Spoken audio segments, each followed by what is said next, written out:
datang kembali di konten malam minggunya Cimon. Tepatnya hari ini kita bakal bahas mengenai kesehatan. Jadi kemarin aku buat story apa yang kalian ingin ketahui mengenai diare. Menurut pengertiannya, diare itu minimal dalam sehari terdapat 3 kali perubahan konsistensi yang menjadi lebih encer ataupun cair dari biasanya. Terjadi perubahan bentuk.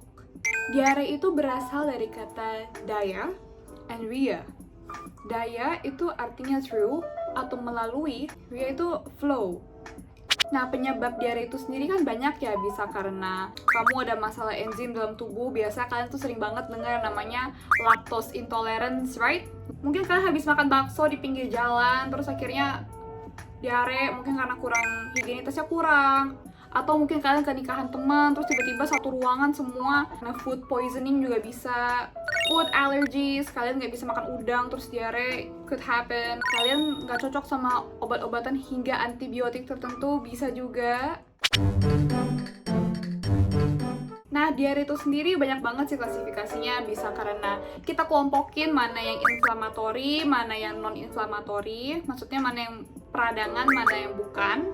Kita juga bisa membagikan secara waktu, ada yang kronik, ada yang akut. Bisa dibagi lagi berdasarkan warna atau bentuk fesesnya sendiri. Apakah dia disebabkan virus, dia disebabkan bakteri, dia disebabkan protozoa, parasit, fungi, dan lain-lainnya. Tapi aku nggak bakal bahas itu semua karena waktu kita hanya 5 menit dan mungkin kalian juga nggak begitu tertarik. Kalian hanya lebih tertarik diare itu apa, diare itu kenapa, kok gue bisa diare, ya kan? Nah, sebagai berikut. Nah, ada 4 penyebab proses terjadinya diare. Pertama, ada osmotik. Kedua, ada sekresi atau sekretori. Yang ketiga, karena motilitas. Dan yang terakhir, ada karena inflamasi. Kita bahas dari osmotik. Osmotik itu terjadi ketika penyerapannya tidak maksimal, absorptionnya kurang, sehingga terjadi malabsorpsi dalam tubuh. Kalau orang yang punya lactose intolerance, dia tidak memiliki yang namanya brush border. Brush border itu dia suatu struktur yang bekerjanya menyerap. Ya, jadi ketika kalian meminum susu, misalnya ya, atau boba, nah, bisa mengalami diare karena tidak diserap oleh brush border itu. Jadi seharusnya dilalui suatu proses, tapi karena ada malabsorpsi, brush bordernya nggak ada, akhirnya kamu diare. Jadi ibaratnya tuh ya, kalau kamu makan burger, porsi kamu tuh hanya 3. Misalnya 3 burger tuh udah bener-bener kenyang banget. Tapi kamu tuh tiba-tiba dipaksa makan 30 burger. Ya, apa nggak KO tuh? Nah, sama prosesnya seperti sekretori. Ketika ada suatu patogen yang melepaskan suatu toksin atau zat beracun ke dalam sistem pencernaan, sehingga dia dapat membuat absorpsinya itu melampaui batas normalnya. It exceeds the normal absorption in a day. Sehingga membuat diare biasanya dijumpai pada pasien yang mengalami Vibrio cholera. Lalu dapat disebabkan karena masalah motilitas.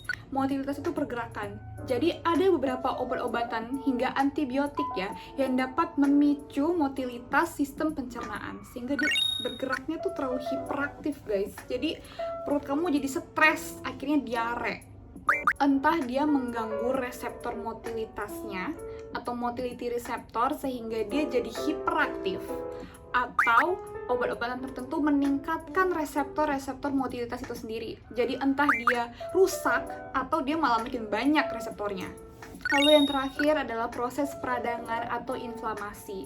Misalkan ada bakteri atau virus tertentu yang membuka jalur proses inflamasi dengan meningkatkan sel-sel peradangan atau pro-inflamatori yang kita sebut sitokin. Kalau di kedokteran biasanya kita sebut dia merusak suatu lapisan tertentu dalam sistem pencernaan dalam tingkat jaringan. Secara histologis, dia merusak suatu epitelium. You could say epithelium disruptor.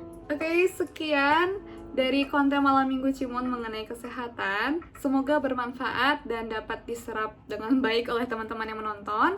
Jangan lupa untuk like, subscribe, and share. Thank you. Sehat selalu dan stay at home.